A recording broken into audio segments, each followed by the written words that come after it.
ከባሌ ጋር ከተጋባን በሁለተኛው ሳምንት ፍቺ ጠየቅኩኝ። ተፋታን። በብዙ ጭቅጭቅ፣ በብዙ መከራ፣ በብዙ ትግል ፍቺ ሆነ። ከሱ ጋር በተፋታሁኝ በሁለተኛው ወር ሌላ ትዳር ውስጥ ገባሁ። ሌላ ሰው አገባሁ። 2 ወርም የቆየሁት የማህበረሰቡን ምላስና የሱንም ሞራል ጠብቄ ነው እንጂ ከሱ ጋር በተፋታሁኝ በሳምንቱም ማግባት እችል ነበር ትለናለች ሀውለት።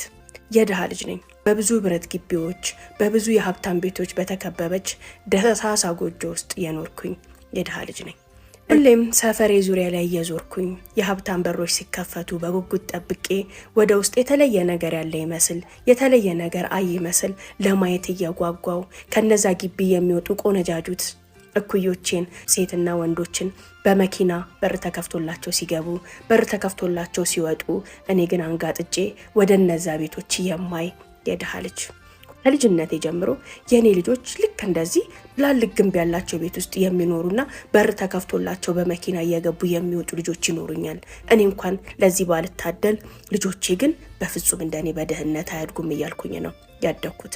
አንድ ቀን እኔም በብረት ግቢና በረዣዥም ግንብ ባላቸው የሀብታም ቤት አጥሮች ስር የምኖር ሰው እሆናለሁ እያልኩኝ እየተመኘሁኝ ነው ያደግኩት። እዛ ሰፈር ያለን ልጆች በልጆቻቸው፣ በግቢያቸው፣ በአጥራቸው፣ በጽድና በኮሽማቸው ሳይቀር እየጓጓን እየጎመዠን እየቀናን ያደግ ነው። የነሱን ሳሎን የነሱን ጓዳና የነሱን ግቢ ዘልቆ ለማየት በየግቢያቸው ለቅሶ ሲመጣ የምንደሰት ሆነን። የሀብታም ግቢዎች የሀብታም ቤቶች የሚከፈቱት ለቅሶ ሲኖር ነው። ለቅሶ ሲኖር በራቸው ወለል ብሎ ይከፈታል።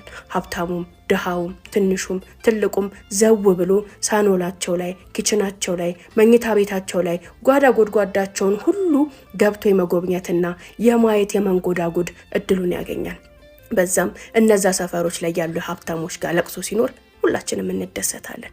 ምክንያቱም ግቢያቸውን ዘው ብለን ገብተን እናያለን፣ ሳሎናቸውን እንቃኛለን፣ ኪችናቸውን እናያለን። ወይኔ ሲያምር ምንጣፉ፣ ወይኔ ሲያምር ቤታቸው እንደዚህ አይነት ነው፣ ኪችናቸው እንደዚህ አይነት ነው፣ ብርጭቆና ሳህናቸው እንደዚህ አይነት ነው እያልን ለማውራት ይመቸናል። እንደዛ ነው ያደግኩት። እነዛን ግቢዎች በናፍቆት እያየው፣ በግርምት እያየው፣ በስስት እያየው። ለዛም ሆኖ ግን አንድም ቀን እኔ ሰርቼ ለፍቼ ያልፍልኛል ብዬ አስቤ አላቅም። እንደዚህ አይነት ምኞትና ጉጉት ቢኖረኝም ትምህርቴ ላይ ግን ፈጽሞ የማይሆንልኝ ሰው ነበርኩኝ። እንደምንም አድርጌ 10ኛ ክፍልን ጨረስኩኝ። ታናሽ እህቴ ደግሞ ታጋይ ናት፣ ጎበዝ ናት። ገና ከ8ኛ ክፍል ጀምሮ ጀላቲ እየሸጠች፣ ማስቲካ እየሸጠች፣ ከረሜላ እየሸጠች ህይወቷን ለማቃናት የወደፊት ህልሟን እውን ለማድረግ የምትጥር ጎበዝ ታታሪ